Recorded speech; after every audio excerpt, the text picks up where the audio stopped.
Hi, everybody. Welcome to my channel. I'm Terry at Holding Your Space, and I'm here with my dear friend and teacher, Jeanne Mayall. How are you doing, Jeanne? I'm doing great and I'm happy to be here. Oh, good, good. I'm so glad to have you. What a joy. Jeanne has an illustrious past, an illustrious future. And currently, she has jeannemayall.com, which is a website with a forum. And I found you during, well, we don't say the whole word, but the C time that was going on when we were all at home. And I was looking for somebody with similar values, similar energy as far as predictions and what they felt was going on the planet. And I found Jeanne. And then I found her meditations, which I really think changed my vibration, Jeanne. Oh, wow, that's wonderful. I think they help me too. Yeah, yeah, they're just amazing. Hi, Viviani. Hi, Scorpio Mama. Good to see you. Anyway, I'm going to get teary eyed when I say that. So, Jeanne has such a past. Harvard, 2 degrees from Harvard, a degree from, was it Farmington? Oh, the third degree is from Mhm. Framingham State. It's a small school and they have Yeah. a counseling psych program, which Harvard doesn't have. So I got that. Yeah. So a scholar and a teacher and an intuitive. Um, and bringing that into it, do you wanna talk about intuition or how you came to intuition and why that is so powerful for you? I would love to. Okay. Let's see. So my background wasn't about intuition. It was more scholarly, more academic, and I just floated in my early years into positions largely involving social welfare, healthcare, and I didn't choose those consciously. But later, when I discovered who I really was, which is a person who really does care about people and on a large, grand scale and their welfare, I I kind of laughed about how I ended up in these particular jobs, and had a background in social policy before I felt like I even chose it. But then the real me is much more of an intuitive, more working on gut level intuition. And I realized that when I just couldn't do my work anymore around age 32 or so, I was just not interested in what we were doing. And I had a great job. I was working for Mayor Koch, New York City, dating myself, but it was exciting. And I was able to actually even be allowed to come along to meetings with the mayor at times. And it was all on social policy. And it was the Reagan years. And so it's similar to now, in my view, the Trump years, which is when I get really activated when we really need to stand up and speak for ourselves and change what's going on in Washington. And so it's just kind of interesting. But what really turned out to be my main asset in those jobs wasn't analysis or data. It was gut feelings, gut intuition. And and I didn't realize it. I just always felt like I was in the right place at the right time. That's a standard thing that a lot of very intuitive people will discover about themselves.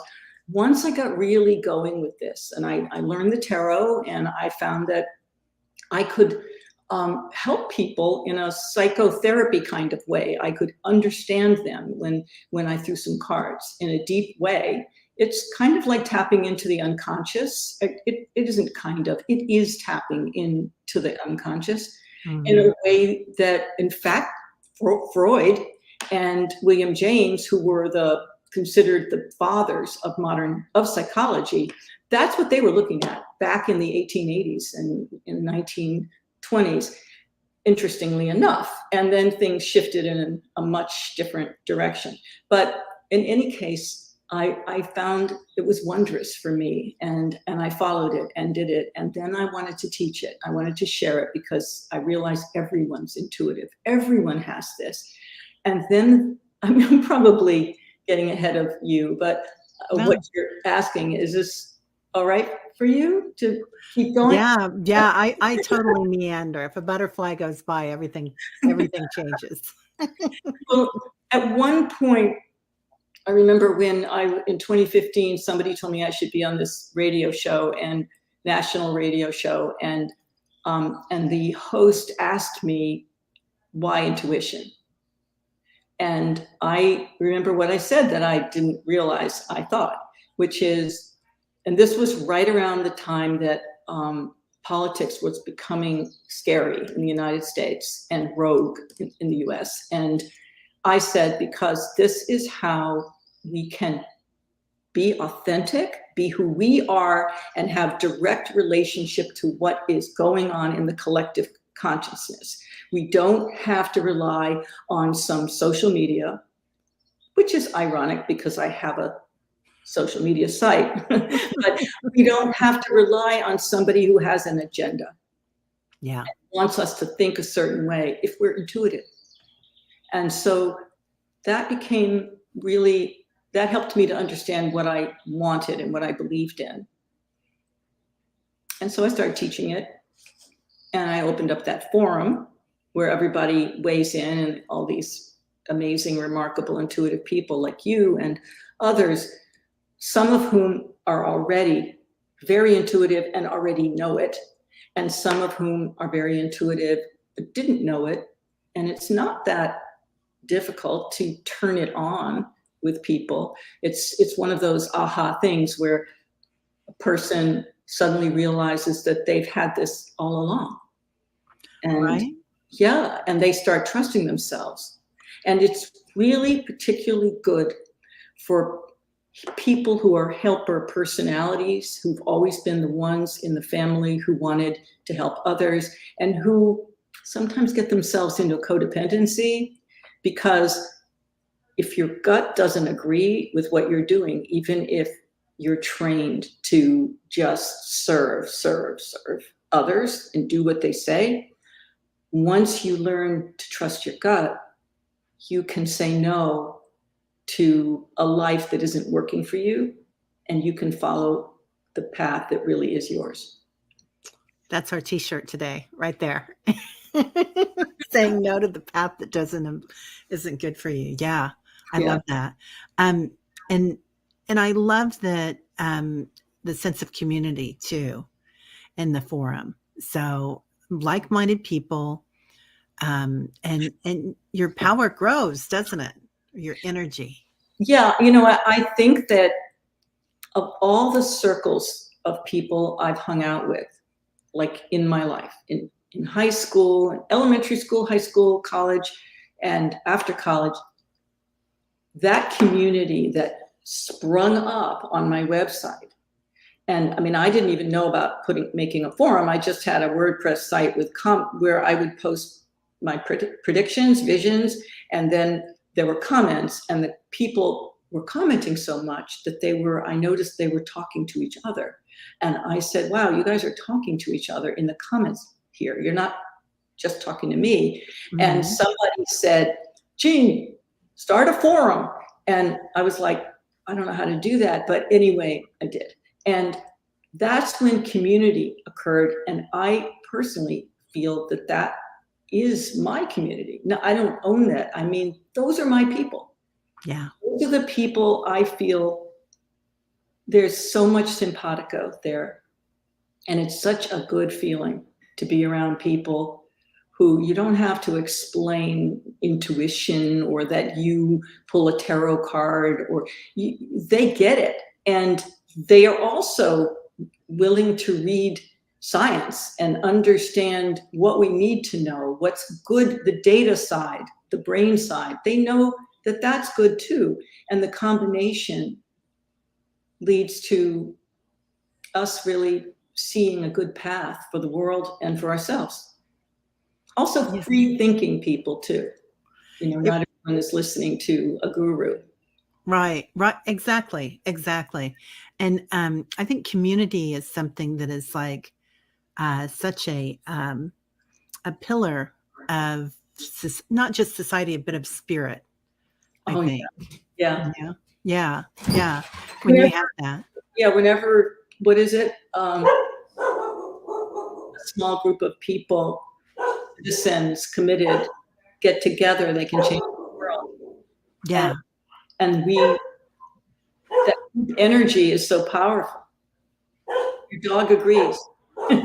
Yeah, my dog agrees for sure. Yeah, Oh, hold on for one sec, you guys. I'll be right back. You go ahead and talk, Jean. I'll just be one sec. Let me run and close that door for one sec. sure. So, okay. Tyler, I'm back. Um, well, yeah, I love the community there, and Your video isn't on. There we there go. we go. So, yeah, and everybody's saying, "Welcome, Jean." So we have that group of community that we've started in our meditation tribe in the mornings here, and it's amazing. And Jean has a group that I was in for a long time, and I try to get back as often as possible. And they do the love and kindness meditation on Wednesdays, and I find that when you're with that group. And you've got that group of community, you can go so much deeper, so much faster, whether it's reading the future or meditation or anything. Yeah. It's So powerful. It's really powerful. In fact, I had learned this trick that you can do in meditation that will heal trauma in yourself. And I learned it years ago from Pema Chodron, who's a Buddhist nun from New Jersey. incredible. Yeah, And incredible so teacher. it was in one of her books, and I think that's where I got it from. And I used to go to IMS, Insight Meditation Society, and which is about 50 miles from my house, and go there for a week and sit in meditation. I used to do all that, and it's powerful. It's like 100 people, and I was able to do that little trick on a subject that I had, a trauma that I had. It worked. But then, years later, things build up, and I'm not going there so much anymore. But when we were doing our meditation the other night, like a few weeks ago, I decided to try it again, and it worked. And when you do this meditation, this trauma meditation, it takes a lot of trust. You have to feel really comfortable to do it. It's very simple. You just sit there, you're in meditation with a group of people, and we were online, and there were about 8 people in our group, and they're regulars. Anyone can come, but it's sort of settled into a small group.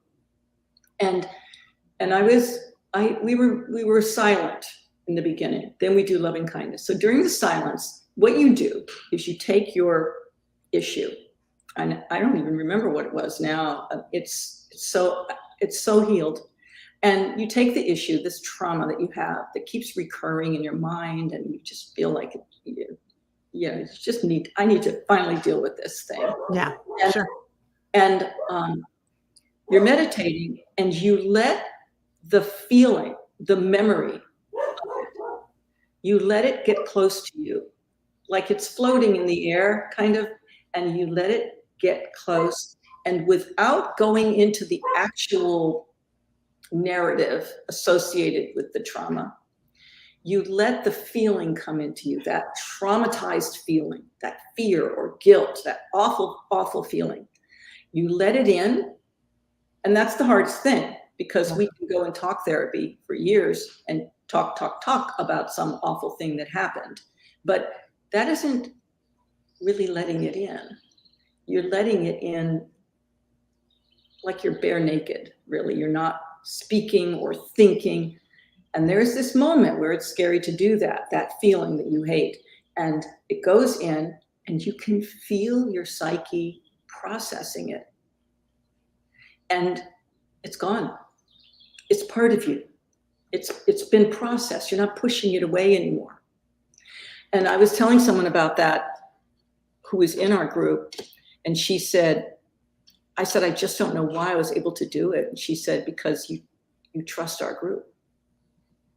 You feel safe with each other. So there's nothing like a community, a sangha, as the Buddhists would call it, Sangha, a community of people who meditate together for safety. Yeah, for holding space for each other. Right, right. So you're doing that, right? Yeah, we're trying. And if you go to Annie Bear was asking what time on Wednesday. So is it still 5 o'clock Eastern or 5 o'clock? It's normally 6 p.m. Eastern, 6 3 p.m. p.m. Eastern. And Yeah. when the summer comes, I might move it up to 7 because it's a longer day.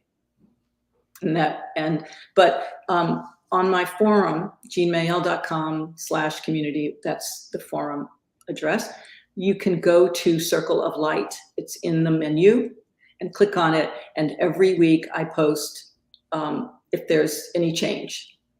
So like sometimes we might have a week off because I have to be somewhere else, but it's generally 6 p.m. Eastern. There's also so many intuitives on that site. And the Read the Future nights, you have a couple that are open to the public during the year, don't you? I used to, and I Okay. may do it again, where I invite anybody and I have a list, an email list. Anyone can sign up for the list, and every blue moon, not often, I will send a message out to the list. Oh, we have new predictions, or we're doing a Read the Future night on a certain date, and anyone can come, and I post the Zoom link and everything. You have to register. But the last time I did it, I got so many people, like well over 100 people. Something like 200 signed up and 100 showed up. And it's just a lot of work. I mean, and also I have to teach people how to do it. So I stopped doing it public as a big public invitation for about a year. And I am going to do one more, like maybe just stick to once a year because there's so much work trying to compile what everyone's getting. Yeah. It's a lot. Oh, yes, like 100 pages, over 100 pages of predictions when we do it public, like a public group. And it also takes a lot of teaching on my part because people who've never done it before, it takes a few times to get it. But it's good to do a public event because, first of all, you guys out there will learn from it. And you learn that you're really intuitive, that you really are seeing things that will come true, that are happening. And that's powerful. That's a wake-up call for you. And the other thing is that's how, in a way, how I end up finding these very intuitive people and then calling upon them on a regular basis. So if you sign up for my email list, which is on my site, if you go on my site, jeannemayell.com, it'll say somewhere on there, it says join list, especially in the forum, I think you can sign up there, then you will be notified when we do a public event. And I have to have volunteers to help me compile everything. Yeah. 100 pages. It's a lot. It's a lot. It is a whole lot. It's nice. It is lovely. Teresa Ford says, yes, disassociated pieces of ourselves need to be allowed reintegration for it to be whole. Very true. Beautiful, very true. Teresa. Yeah. And vulnerability, right? Being vulnerable so that you can trust yourself again. And letting that feeling into your body when you're in a safe place, into your psyche, and breathing through is one way that you can process trauma. It's, we're natural beings. We have methods for this. The psyche will respond. And I have to remind myself sometimes, I found in the last couple of years, that there is a body response to trauma, not just spirit. Because I always want to go for the woo-woo, Jane. Or yeah. Jeanne, I'm sorry. You're a healer, that's why. Yeah. And so it amazed me to find that. And I love that you're doing it that way, to go for that feeling, that emotion, and then, changing the neuroplasty of your brain there. Um, and let's see, I'm going to hide that. And also, if you go to the meditations, the Circle of Light, Circle of Love and Kindness, Yes. Which is a traditional Buddhist meditation, isn't it? Yes. Uh, Yes. um, The words that I use are an Americanized version. yeah, yeah. And it's healing the earth. It's also healing Gaia. It's funny because typical loving kindness is we start with ourselves and then we open our hearts progressively as we do it. First, we start sending loving kindness to ourselves, and then we think of someone we love. And as we're doing that, the heart opens a little bit more. And then we open it to all people gradually. And the next thing you know, you're just so full and filled with love. And that's the real goal, is to open our hearts so that we'll be more loving people. It also has the impact of sending love to a loved one, and also to people you might not be getting along with. Yeah, People that's a you big one. like. And then what happened for me is, because I'm really big on the earth and environment. I think everyone ultimately is, but I'm especially big on that. So I started spreading it because we're doing it every week and we've been doing it for several years. I started spreading it to the trees, loving kindness to the trees and the rivers and the oceans. And that point, everyone who's in the circle it's just funny how it happens. We start to join hands and I feel like we're floating up above the earth. And there's this incredible feeling of loving the earth and all of her beings. And the feeling that above us, the whole universe, there are spirits sending love to us. And then we can pass it on. It's just remarkable. I didn't know we were going to talk about this today. I didn't either. Sorry. No, I'm happy. It's kind of a little sideline that's occurred in the work that I've been doing, and it's wonderful. Yeah, it's amazing. And I think after the meditations is almost as good as the meditations sometimes, the conversations and the energy there. And sometimes there's a lot of intuition involved there too. Oh And yeah, sometimes when we've done these we've done some small read the future nights as well, and afterwards we're all throwing cards. And after we're throwing cards, or I think this. It's actually a time in which there is no problem facing some of the scary stuff that we face in the world. There's no problem diving in and looking for a path, which is yeah. really nice. Yeah, it's beautiful. So if you do have a chance to go to read the future or the Circle of Light meditations on Jeanne's website, they're amazing. So what about intuition is important to you, Jeanne? And I'm noticing that Kali Healer is written, I found letting go of fear is so important in our healing process. It's so true. So true. Yeah.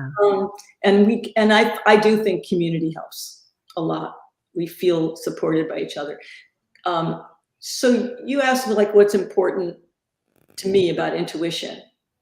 And it's funny, everything is what I would say. Everything about it is important. It's how we navigate our lives. It isn't just learning how to read tarot or learning tricks to read the future or be specific when you talk to somebody about their lives. It isn't a trick. People use it as a trick because it's so wondrous for others. But what it really is something that guides you in every way. And there's so much intuition happening all the time in every one of us, always, that we are ignoring. We just ignore it. We're getting signals, and we just like we see with our eyes, feel, smell with our senses, we also have these inner senses. And they're actually work with in the same parts of the brain, but they also work with the reptilian brain. Reptiles. Yeah. Animals feel so much, and I don't think they get distracted by thinking too much. They're feeling all the time. We have that too. And we tend to ignore it because we're such a learned people, such a learned society, which is, it's good, but we can really miss the boat. And so in my view, intuition is bringing us into wholeness. It's getting in touch with the whole self, the whole psyche. And it's a wondrous thing. I mean, one time this is like a little sort of a side point, but one time I was giving someone a reading and I was throwing cards, and I suddenly was seeing like an airplane in my head while I was giving them the reading. And I was seeing that the airplane was like Arctic Airlines or something, and it needed to make an emergency. There was an emergency going on. I didn't understand. And I normally don't do this, but I said, I think I must have known the person I was reading well enough that I said, hey, hold on a sec. I'm getting something. It's not about you, but it's like, we interrupt this station. We interrupt the station of an important news bulletin. And so I told her what I got, and then we went on and finished the reading. And that night I went and looked in the news. And indeed, around the time that I was giving this reading, which was around 2 p.m. Eastern, an airplane that was coming from the Arctic, it was coming from Alaska, needed to make an emergency landing. Now, I don't know why I got that. Why was that something that went into my psyche? I don't know. And I certainly didn't bother about that too much. But it taught me that we have antenna all going in all directions at all times. And I think that's a good thing. I do too. I think that's excellent. Yeah. And do you think that people started out with those senses? Do you think that's something that we forgot as a civilization or as a species? I think in the old days, like ancient times, especially, I haven't really given this a ton of thought, but intuitively speaking, I can see hunter-gatherers in my mind's eye, and what was the science that they were using? It was stuff that was handed down, right? Go here, go there, the sunset this way, the weather is going to mean this. They had their science. They didn't have what we have today, which is an incredible amount of science about healing and antibiotics and all that, but they had it. And intuition, though, had to have been incredibly important for survival. How could they survive without gut feelings about which way to go, where to go, when they could be safe? And it's interesting because they've done studies. There's a guy named Daryl Bem, B-E-M, and at Cornell, he's a retired professor who's really interested in psychic stuff. And he's done some studies, and what he's found, and he's also plugged in with a whole network of scientists who do studies on this stuff. They found that women tend to be, in these experiments that they do, there's certain type of intuition, but women tend to be better. I think that maybe the barking has something to do with important topics. That women tend to be better at danger. Like they tend to be aroused when there's danger, and men tend to be more aroused when there's a sexual opportunity more than danger. And if you think about ancient human, women have the babies to think of. And it's all about reproduction and survival of the species. So it makes sense that women would be hyper alert about what would keep them safe if they're carrying a child or if they have children. And men might be more around. Well, of course, these experiments are done with college students. Actually, a lot of scientific experiments are done with college students. So it might be different if they were older men. I don't know. But it is, at least some of these studies are primitive, but at least they are telling us that intuition is going especially strong when it comes to survival of the species. So that had to have been around a long time. Yeah. Yeah. There's so much that, well, our Scars, civilization that, sky stories. yeah, any bear, right? Definitely. And there's so much that we kind of let go of, right? Just through our diet and everything that they put in our diet now is leaned towards addiction, like the sugar addiction, the MSG, whatever. And then also media is still towards addiction. Sorry, I couldn't say that word. Yeah. You know, it's funny what Annie Bear is saying, a star and sky stories, because while I was talking about this, I was imagining the big dark sky that they had, which we have in near cities anyway, we've lost. We don't see the stars as much, but I could imagine them all lying around at night, sitting around the fire and looking up. And the stars, they would be like a big giant tarot card, really. It's a projection device, and they could look up and see these animals, the great bear and Orion. They could see them moving and create all kinds of stories that would then be helpful to them. Wow. Yeah. Yeah, definitely. That must have been amazing. Yeah. Yeah. So, and you also teach. Okay. Yeah. Do you want to go into that? I love your vision of being a teacher. So, Teaching has always been a big thing.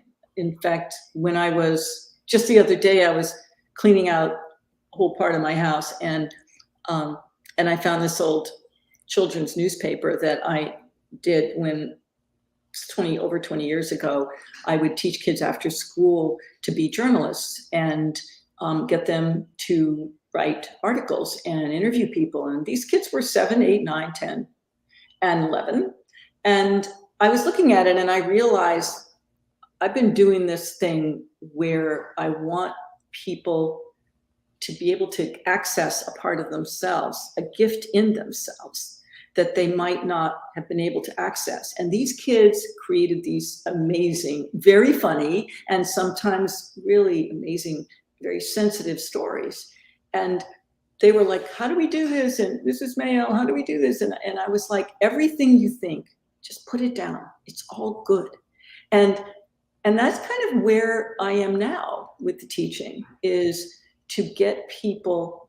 I know when we do Read the Future night, I've got people sitting in meditation, and I say, just write down whatever pops in your mind.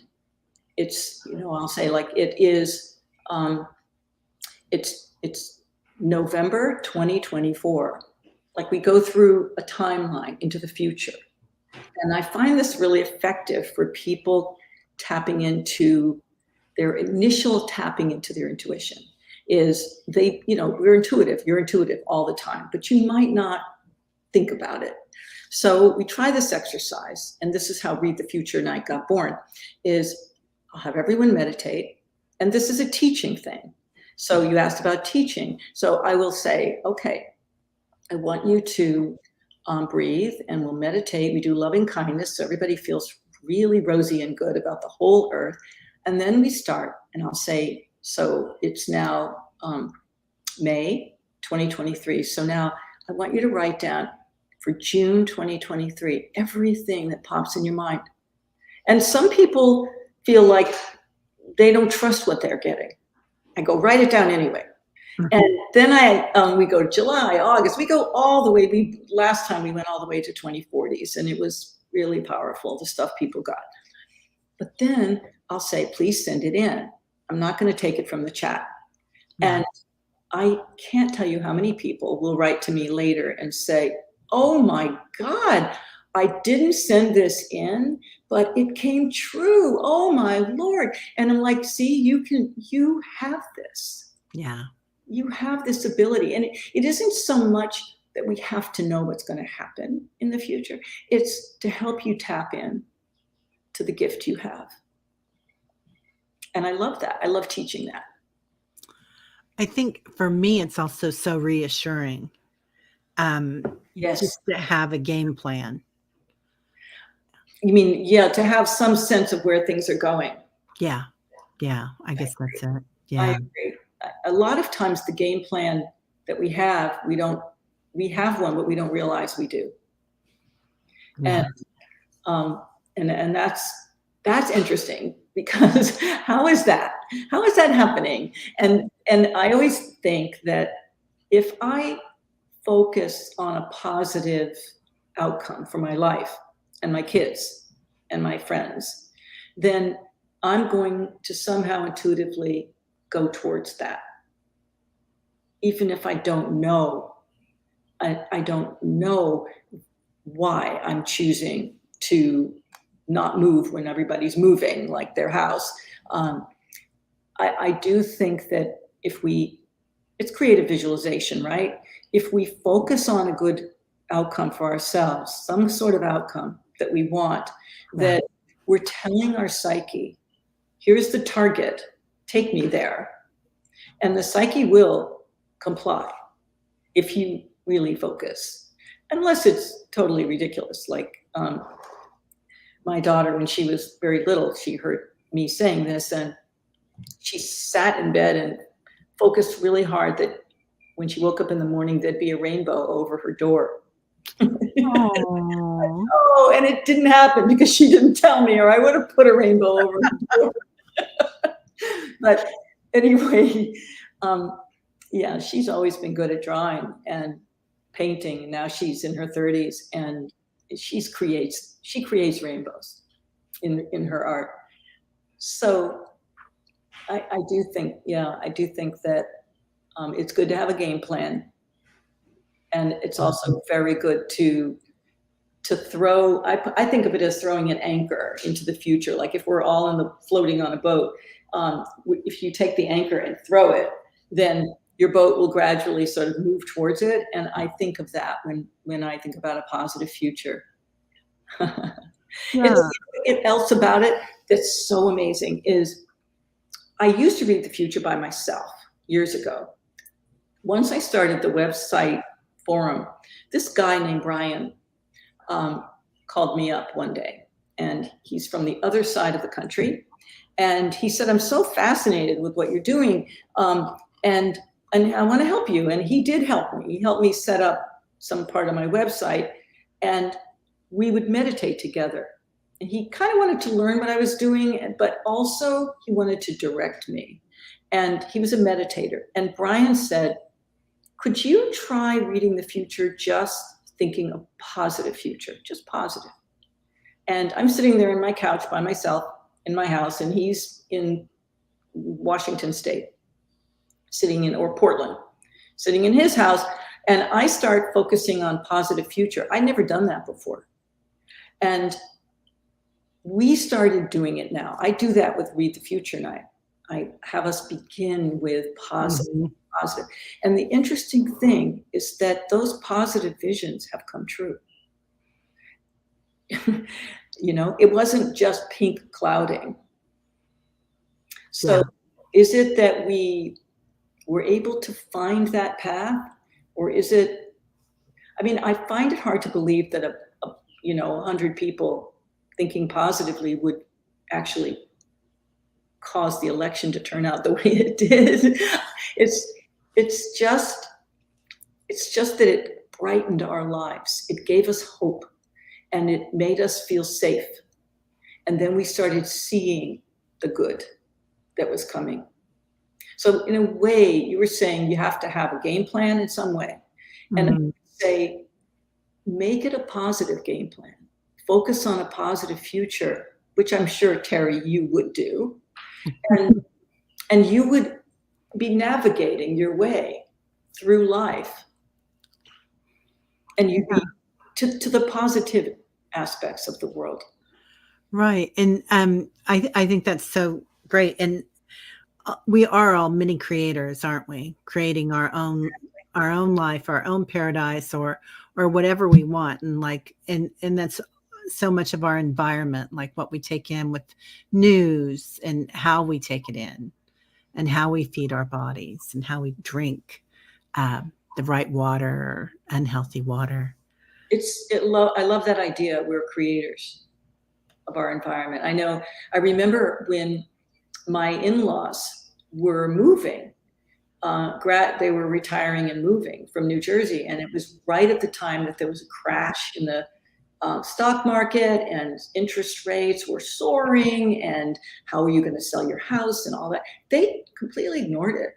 They were oblivious. They got a good price. They bought a nice house down in Florida.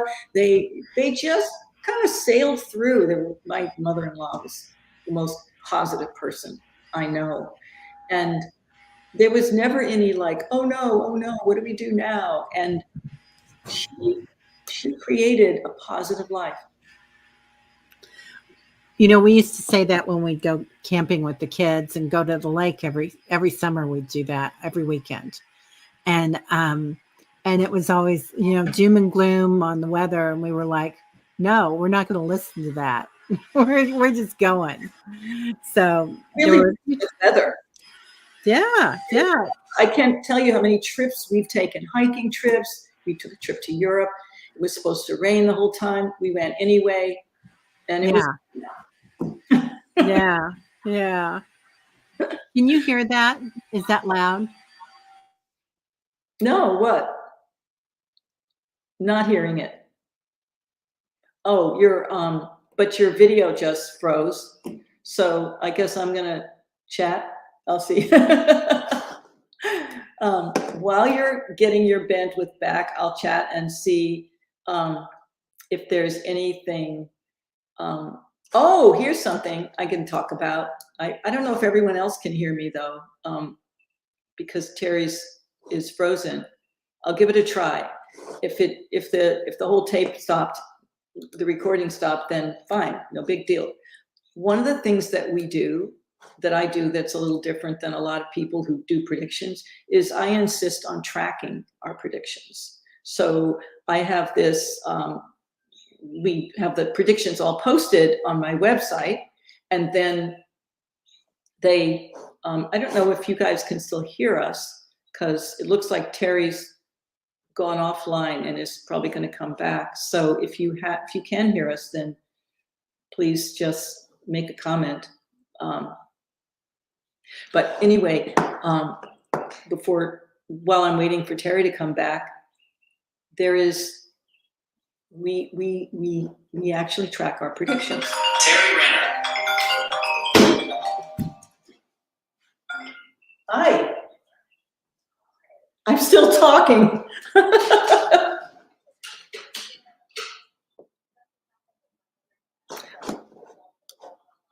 Yeah, but I don't know if people are on.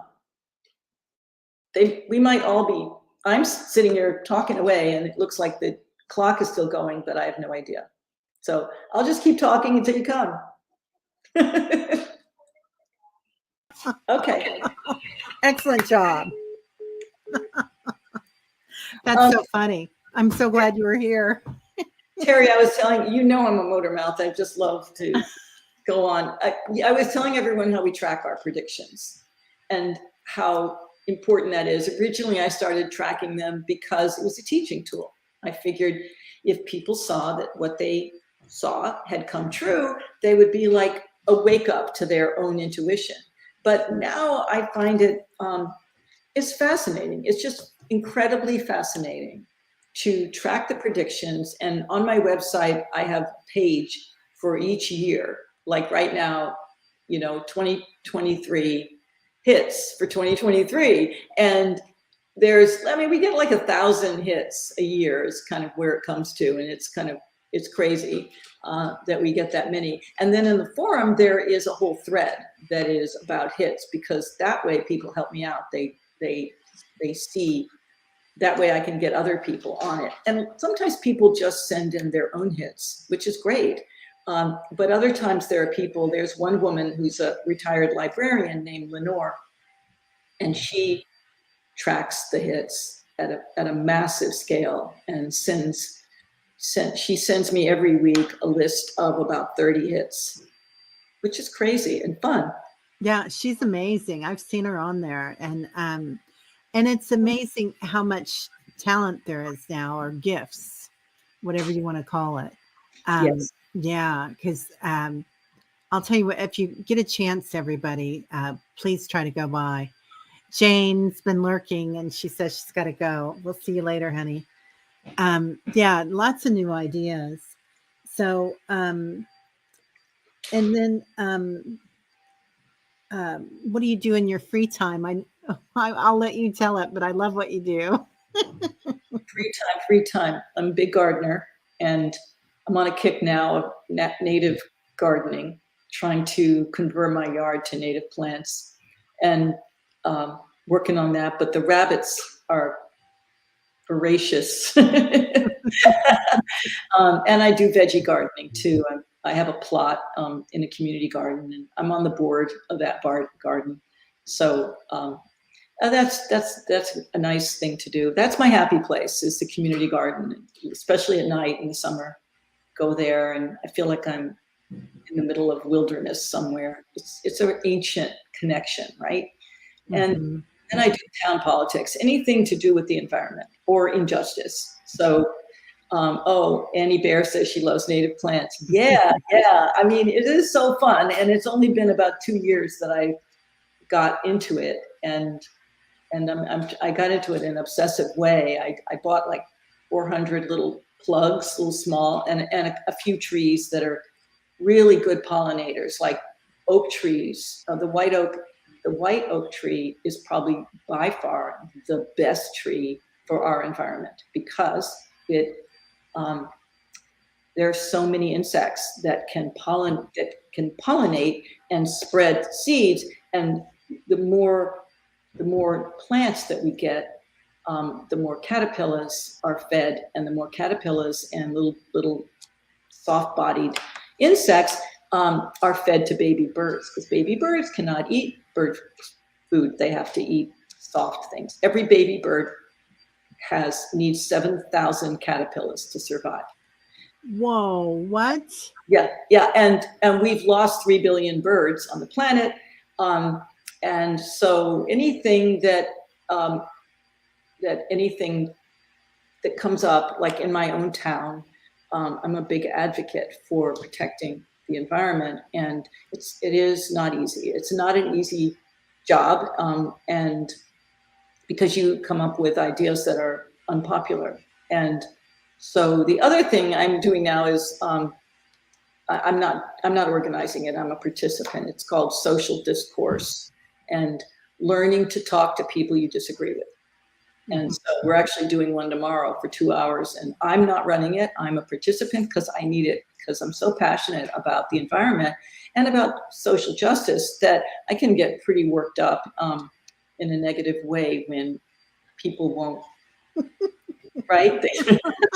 And so learning to lose and learning to understand the people who you strongly disagree with, learning to understand everyone has his and her reasons, and it's such an important part of, do not spray chemicals in your yard. I agree, that's a good rant, and I agree with it, and I'm downhill from neighbors who all have putting green yards.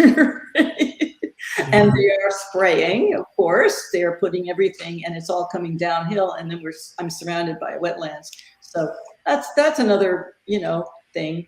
There's just not enough time in the day to do everything, but that's a good thing to feel that way. Really good thing. I love it that you do that. And Jeanne also does private readings, everybody. Oh yeah, I definitely do. Yeah, if anyone who needs a reading, they just go to my website, send me an email, or they can send an email directly, Jeanne at jeannemayell.com.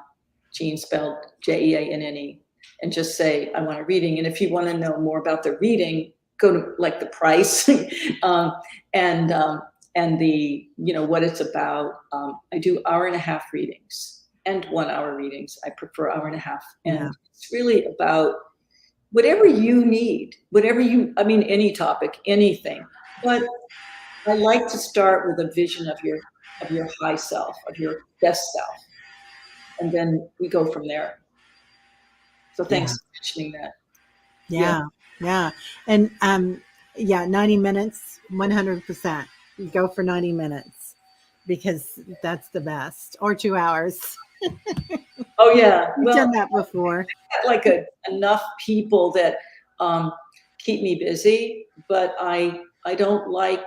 I put it out there. I just don't want to be too busy because I want to do all the other things as well. So it works out just right. Yeah. That's great. Um and Annie Bear has a little question for us in honor of Mother's Day. Can you read honor, please?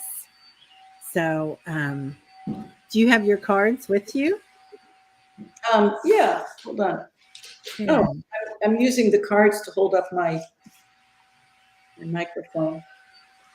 Um, um, how many people are on this call right now? Right now, 21. Okay. Um, so we're reading Annie Bear's mother. I think she's asking on Gaia. Oh, so what are we reading? Gaia? Um, on I don't know. Annie Bear, can you be more specific, dear? It's nice to read like something that everyone relates to, possible. Yeah. Um, In honor of Earth, can you give her a Mother's Day reading, please? like I actually did a reading this morning. I don't normally do, but somebody who's very anxious wanted to know what's going to happen in Congress with the debt ceiling. And I wasn't going to respond, but I threw some cards and I got a pretty good answer. But I'm not seeing anyone here wanting to ask that, so I won't. Oh. So what are we? I don't know what we're reading. I think we're reading on Mother Earth, a Mother's Day Oh, reading. oh, I get it. Okay, I get it. I wasn't reading it Yeah. correctly. So let's give Mother Earth a Mother's Day reading. Just throwing a few cards. Yeah. Yeah. Throw a few cards on So Mother Earth. all right. All right, so I'm not gonna show you the pictures because it's hard with I have this blurry background and it doesn't matter. I'll just read what I get. Okay. First of all, uh, like Mother Earth, how are you doing? Oh, she is absolutely in charge, and she is never doubt that Mother Earth knows what she's doing, and she's actually feeling good because she feels as I don't know if she how what that means to say she feels, but I'm going to just let it rip and just tell you how I see it. Um, she feels that she's getting people's attention now. She's been trying to talk to us for a long time. We haven't been listening. We've been living in human la la land and exploiting the earth. 3 billion birds have disappeared. 70% of wildlife has disappeared in the last 50 years. I'm just quoting a few things. That's not psychic. That's science. And she's like, okay, guys, I'm getting your attention now, and I love it. And I feel like it's like she's saying, it's not tough love. It's like she's saying humans are beginning to respect her. More humans are respecting her. And is there anything else to say? Do you want to? I can throw a little tarot spread, actually, like a spread. I just flipped a few cards, but so. Oh, I'd like that. Yeah, sure. Um, and Teresa Ford says, knocking noggins a bit, LOL. So laughing out loud. So people are somewhat simpatico with the idea that Mother Earth is in charge. Am I getting? Yeah. Yeah. Yeah, definitely. And I feel like she had this from the beginning. You know, we do a lot of healings for the planet and whatnot, but she's in charge. She's the boss lady. This is interesting.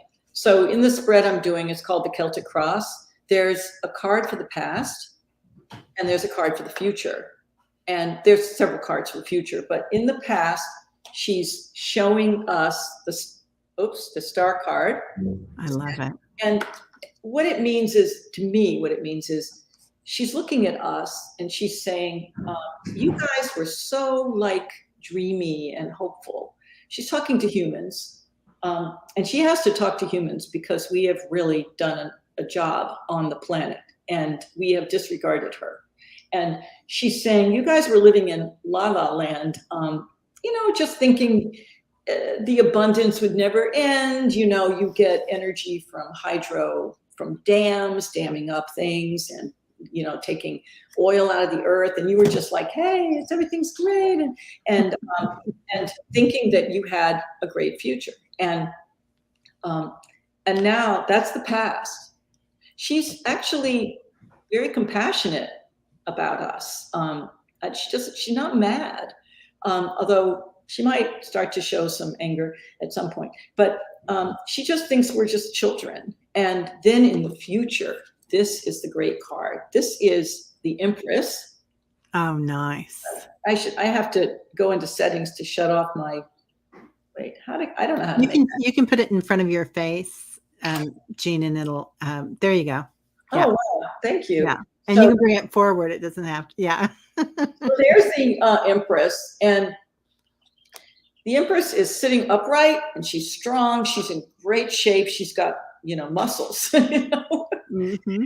And she is in charge. And she's saying basically, okay, guys, I'm taking over. And in some ways, when I look at it, I think of the goddess of the grains, and the story of, I'm going to butcher the names, I can't remember them all, but the story of when Hades took the goddess of the grains' daughter into hell. And she was so upset that the land went dry and fallow and there was no food. And so the people went to Zeus and said, you've got to do something. And they brought the daughter back. And she could stay half of the year with her mother and on the earth, and half of the year in Hades. And it's about the unconscious. It's about a lot of things, but it's also about Mother Earth, because eventually, if we keep doing what we're doing, things will run fallow and we'll have massive crop failures. And it reminds me of that. The Greeks, the ancient people understood this. Right. So the final outcome of this whole reading is, oh, this is good. There's a card that says strength, the person's strength, and the strength that Mother Earth has, if you're reading her, is infinite patience. She's known that there's not a lot she could do to change people's minds. There are just so many of us. And even though some people, like the Haiti earthquake was climate related, some people will suffer and understand that. There are just so many other people, and there's very powerful people who are ignoring her. And so Mother Earth is patient. Mother Earth says, I don't sweat the small stuff. If I can't, time is on my side, she says. And I'm not going anywhere. The earth isn't going anywhere. So she is infinitely patient. And now the final outcome card.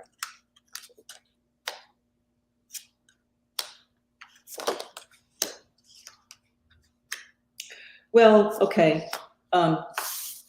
So I had to throw several outcome cards because the outcome card wasn't very pleasant. Basically, so what I do is keep throwing the cards until I get the resolution of the thing that isn't that pleasant. And, you know, she doesn't want us to suffer, but there is going to be stuff happening. You know, there's going to be devastation happening. It might not happen to any of you, might not happen to me or Terry, But we're going to see more of the kind of problems and storms, bad storms, and droughts and heat waves. And it'll keep going until we get it. And I know we will. I just know we will. And Yeah. then there's peace. Mother Earth is at peace again. She doesn't really want us to suffer, but it's not, she's done everything she can. All right. And Teresa Ford says, I think she's saying, dear humans, I allowed you your head to be wild and free children, but now you're adults and I ask you to treat me with respect. Put away childish things. Now we work together. I love that. That's awesome, Teresa. There have been a lot of comments while you're talking. Annie saying that she's a warrior, an earth warrior, which is beautiful. One of her warrior daughters. There it is. That's beautiful. I know Annie very. Her warrior daughters. Good Yeah. job. Yeah, right. Yeah. Yeah, and it is in our own hands. And it does have to become more personal. I love that seascape. That's beautiful. And like we talked about being our own creators, right? And rising to our own vibration. Not that you have to see everything rosy and pink. You're going to witness things and be aware of them, but not be attached to them. And if we do it in our own lives, like, that's why I have this vision of this native garden that, that I want to create, get rid of the grass and plant things. I know that I just want a little tiny patch in the world, but it does. I think there's an effect on others if we start our actions now. And that helps. There's that, we affect others. Even if they never read what we write or hear what we say, they feel it. People are all connected and they feel if we do good things for the earth, they'll pick it up. And that's what we're going for. We're going for a critical mass. Yeah. And so many teachers say that Deepak is the same. Critical mass. I think it's 6 billion or so. I can't remember. Maybe it's 1 billion. Meditating and being in the flow. Patricia says, it's so nice to see you, Jeanne and Terry. We are planting our first garden this year in order to help have their own food to conserve. We want a little tiny patch too. Oh, wonderful. That's wonderful. I love your picture of the chipmunk. So cute. Yeah, everybody's saying amen to that. If anybody wants a card or anything, let us know. Callie Hiller, I love that. So, yeah. And you had a vision, I remember that you told me, and it's always stuck out in my mind of being a teacher and being a teacher's teacher.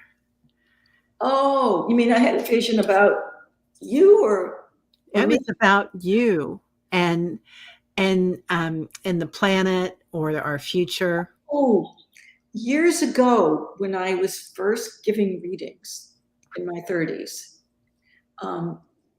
I had this, I guess I got this message that I was supposed to help people lead people, right? And then I saw all these catastrophes happening.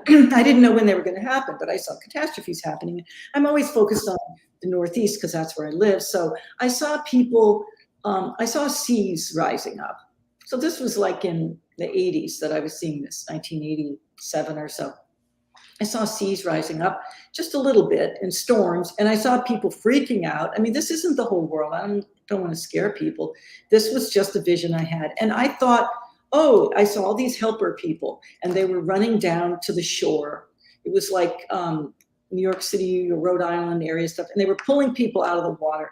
And I got the impression that it wasn't necessarily that the seas had risen to the point where people were drowning, but some of it was a metaphor for people freaking out, basically a metaphor when you're in the water and going, help me, help me. That's definitely a psychological vision. And so then the next thing I saw people moving upstate, walking upstate. And they were like millennial types, well-heeled people with briefcases. It was before computers. And I looked upstate in the vision and I saw a cliff. And the cliff was like really high. 200 feet, maybe 300, I don't know. But I got the message. You have to climb up on that cliff. You have to get up there because there was a plateau after the cliff, and that's where we're going to go. And I said, how can I lead people if I'm not there? I'm not that evolved. And Spirit said, you'll be helping people who are right behind you. There's all kinds of teachers. There's all kinds of gurus and teachers. You'll be helping people. It's more like it said you're the workshop leader, but you're still doing the work. You're still in the workshop. And I love that idea. And that's pretty much what's happened in the community that I'm in. I rely on the whole community. It isn't just me. I think I get ideas and I think I can be helpful in the direction we go, but we need each other. Is that the vision you were thinking of, Terry? I think so. And also, that your I think one of your versions of it is that you're pulling up the teachers. You're the teacher's teacher. Or at least that's what I get from it, is that Jeanne is the teacher's teacher. That's what's happened. And, you teach people enough. And that course that I teach once a year, I haven't set it up this year yet, called The Intuitive Way. And then it started being called Become Deeply Intuitive. That's a very long course. It's like 12 weeks. And every possible thing you could think of to get your intuition going and figure out not just that you're intuitive, but how do you ethically handle your newfound skill that you have. And also that other part of that course is, how do you manage codependency when you're so you've gifted and intuitive, but you're going to want to help everybody, and there are going to be people who are just going to try to make you help them. And so there are all aspects to this: taking care of yourself, getting the skills. And it's true that people like you, Terry, you came to the course and now you're a teacher, and maybe you were before, I don't know, but you're definitely a teacher and you're doing it your way, the Terry version. And then there's Bluebell, Lori, Yeah. who isn't setting up classes, but she's definitely a guide. And then there's Love Endures, Kristen, teaching. And there are people out there who've been in my community who are just soaring, and they're doing it their way. They've learned from me and they're doing their version. And Sophie, she's Bright Opal. I don't know if you guys remember Bright Yes, Opal's channel. yes. It's a YouTube channel. Yeah. Do you know who Patricia is? That's Trisha. That's our Trisha. Trisha, hey. Oh, wow. I just realized that was Trisha. Here's a graph I remember. There would be unusual weather, and the Great Lakes and certain northern regions would be best. Oh, wow, Trish. Yeah, Trish CT, I think. That was your alias. Yeah, the graph came to me when I was on a long silent retreat, and you're not supposed to write anything down, but of course I started getting visions. And so I sat down with a piece of a paper towel, and this graph came, and this was 2013 or 14. And I saw this, it's like a graph, and I thought I was seeing the stock market. Later, I realized that it might be the markets, but it was the collective. It was our collective emotion. And so the graph was just kind of going do. And then around 2015, it started getting more volatile. 2016, it got worse. 2017, it was like, yeah, woo. And I kept seeing it. Like, I saw this graph, I wrote about it, but then I would see it everywhere. Like, I go to the health club and swim, and in the shower, I'd see the graph on the shower wall. And then when we got to the end of 2019, it started to take a dip. And then 2020, it went. And then the graph kept going. And over the next few years, it started to climb up in fits and starts. And then around 2028, we reached a new height.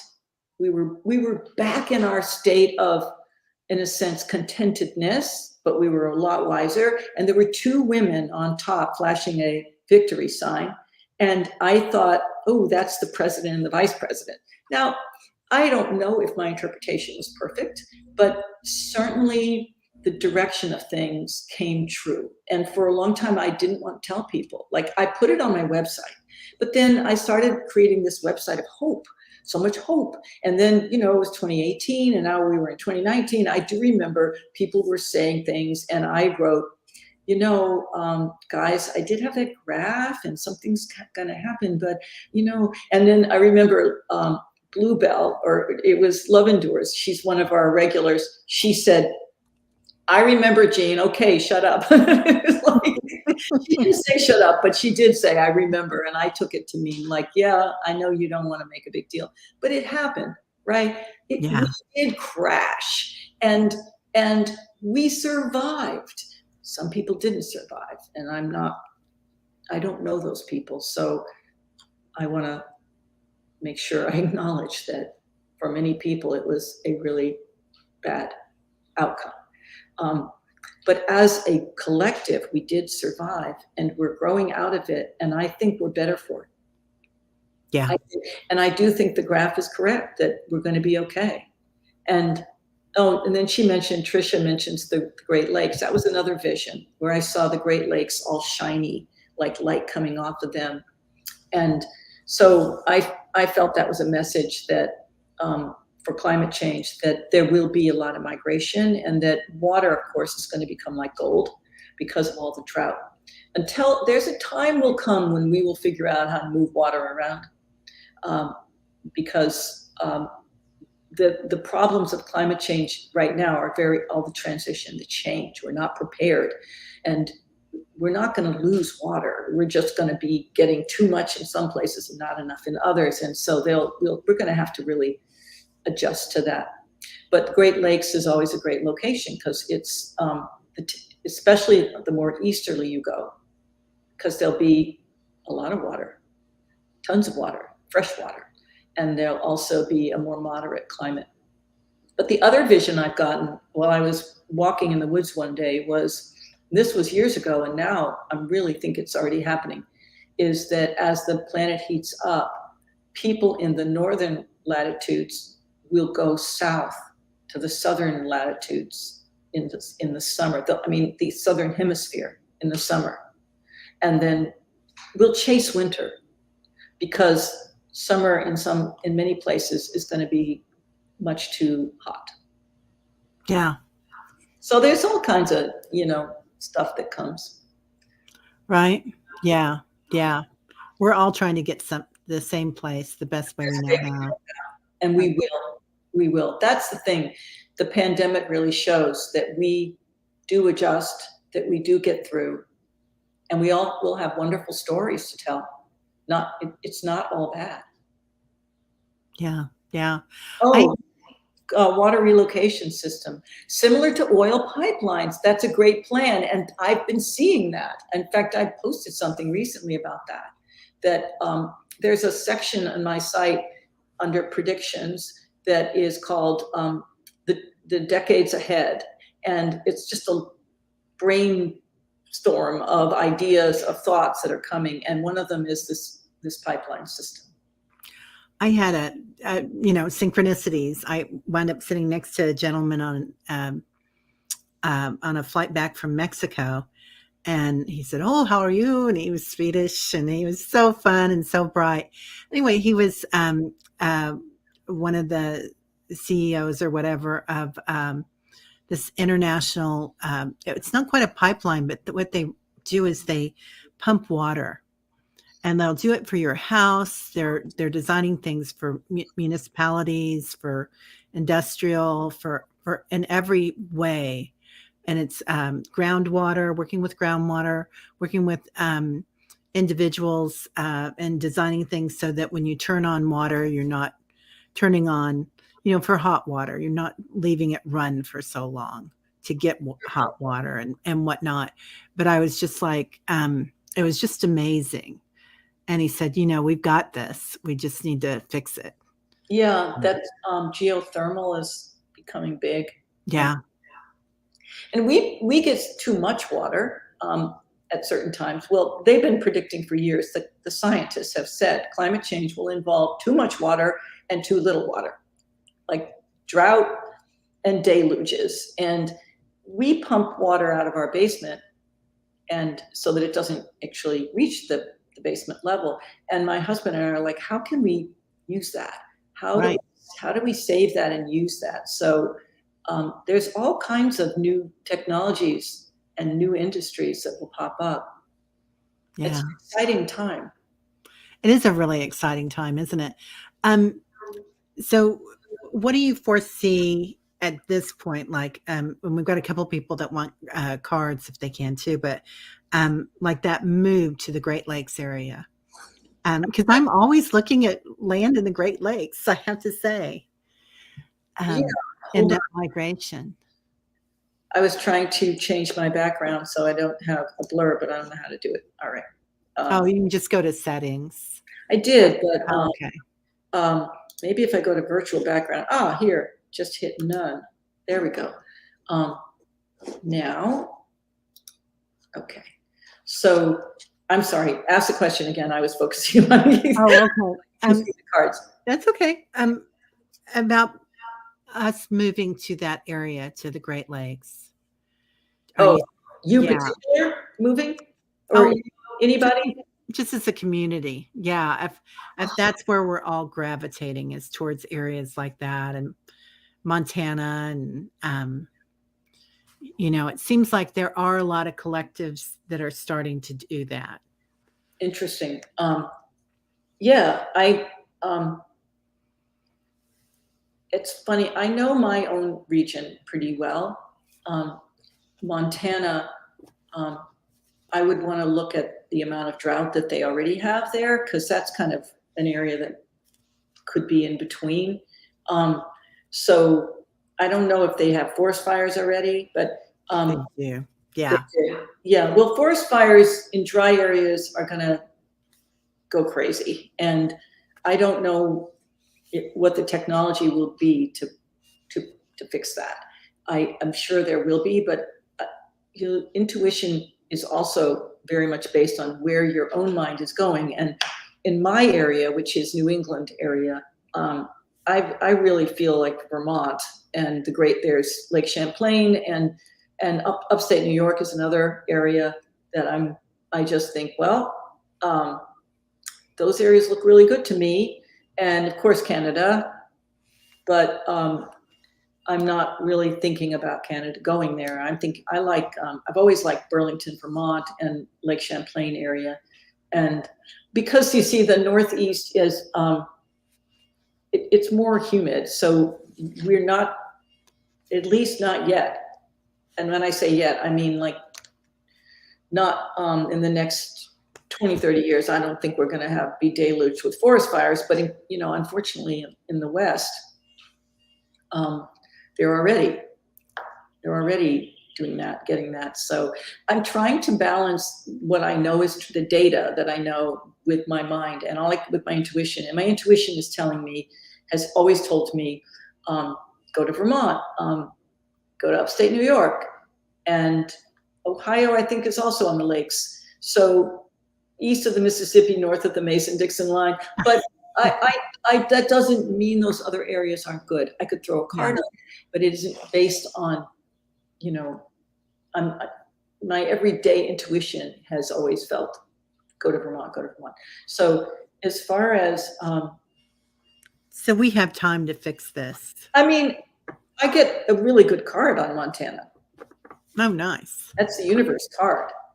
So I don't know what some of this is, and this is just pure psychic, right? Yeah. A really good card. It's a great place. I mean, it's a beautiful place, and it's a big place. Indian reservations as well. And or native reservations now. So, and then as far, you want to name some other places? Yeah, let's do let's see. So east, is Wisconsin very east? My geography is horrible here. Mine is too. We can look at a map. Um, Let's just throw a card on it and see what okay, it's. let's do Wisconsin. Yeah. Hold on.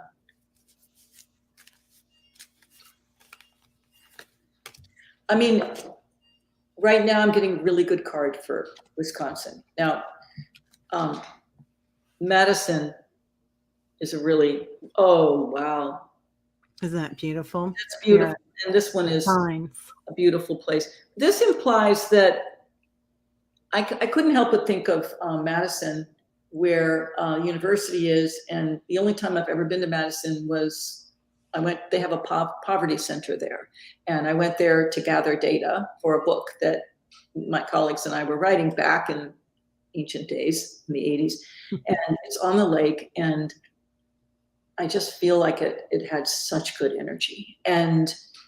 But Wisconsin goes way beyond Madison, and there's lots of woods, and it's gorgeous. And so I'm getting pretty good vibes for Wisconsin along the future. Yeah. And awesome. It's that I don't think I'd want to live in an area where there are a lot of forest fires. I do think they're going to be able to figure out technology for managing forest fires that they don't have now. Never underestimate the power of technology and people's will. I also feel like, I was thinking about this the other day, that they're going to come up with crops. They're going to bring back crops. Like there's this 12-foot high corn crop that I think in Mexico was an ancient crop that could tolerate drought. Oh, yeah. I read that article. Was it maize? What was it? What did they call it? I mean, I know They the do name for call corn. it maize, it's the Yeah. Spanish word for corn, but it was a staple in Latin America. And anyway, I think there's going to be a lot of adjustments that people will be making that I'm not seeing. I'm seeing, if you take things the way they are now, where's a good place to go? And I also think that people are not going to be prepared because there's been so much denial. And so you can get ahead of the game, but how do you see Connecticut en masse? I feel pretty good about Connecticut en masse. And unless you're on the water at sea level, I don't feel good about that. The sea level is rising at 3 to 4 times, at least double the global average, because the continent is tipping down in that area and has been since the last ice age. That is science, and that's a fact, and they know that. So our great friend Coyote, who is a member of our community who has passed, wrote a poem about it. It bothered him. He lived in Rhode Island, and he was very bothered by the fact that the seas were rising a centimeter a year and more, probably. So if you're not, if I had a house on the shore at sea level, we don't know the timing of things, but I have felt that sea level rise and that climate change is happening much faster than they predicted. And I started looking at the predictions in the 2012 or so, and of course I was getting those images back in the 80s, but in around 2012 I was looking at the predictions, and I was like, this is ridiculous. It's going to happen much faster. These predictions are woefully conservative, and now they keep upping the predictions. They keep saying it's going to happen more quickly. Yeah. I still feel they're not on top of that yet. So if I had a house on the water in New England area, I would sell it. I would sell it, because the first thing is going to happen, if it hasn't already, is that the flood insurance will go through the roof and maybe even become uninsurable. FEMA will eventually, that's the federal organization that helps with flood insurance, they'll eventually just say these areas are not insurable. We will not help you. And So storms will be the first big problem before sea level. Sea levels are rising, but storms are increasing. So, I don't want to turn this into a science discussion. Intuitively, I have felt that this is going to happen much faster. That's where intuition enters into it. So, anyway, Patricia, Yeah. I think you're fine. I don't think you live on the water. I don't recall that you do. Do you? I don't know. Last time I saw it, they had just moved and I wasn't sure. I think it Oh, was the same area, but yeah. Yeah. Maruda says if you see what's going on in Florida, New England isn't far behind. Yeah. Well, this has been great, Jeanne, and I hope you'll come back. I know we're getting I love close. this. I love your people. Aren't they amazing? They're just so amazing. Yeah. Oh, Trish says, no, not on the water. Good, So that's Trish. beautiful. Yeah. And as far as New England not being far behind, in terms of hurricanes, we're going to really get blasted because the warming waters are going to make hurricanes come up the coast much. I mean, that's science, okay? But we will get blasted, and we will have much worse storms, which is why I hired this company to come in and make sure that the water wasn't going to deluge our house. I'm ready for that. Well, as ready as you can be. Anyway, time to I'm go. Yeah, yeah. Thank you so much, everybody, for being here. And Jeanne, what an honor it is to have you. And I hope you'll come back again. We'd I love will to have you. anytime. I love this. I love talking about this stuff. And Terry, I love you. You are Oh, such a gift. When Terry did the Circle of Light, everybody, and when she did Read the Future, her little box on the video was always she just had this light coming down on her face, and I would watch Terry while I was doing the work, and because it inspired me. Really, oh, yeah. Mm. that makes my heart warm. Thank you. I love you, Jeanne. It's a love fest. If you want to hang on for 1 minute, we'll say goodbye to everybody and thank you for being here. And next time we'll get to cards, personal cards. So sorry we didn't Sure, today. we can throw cards. Yeah. So everybody have a great day and thanks so much. We'll see you later.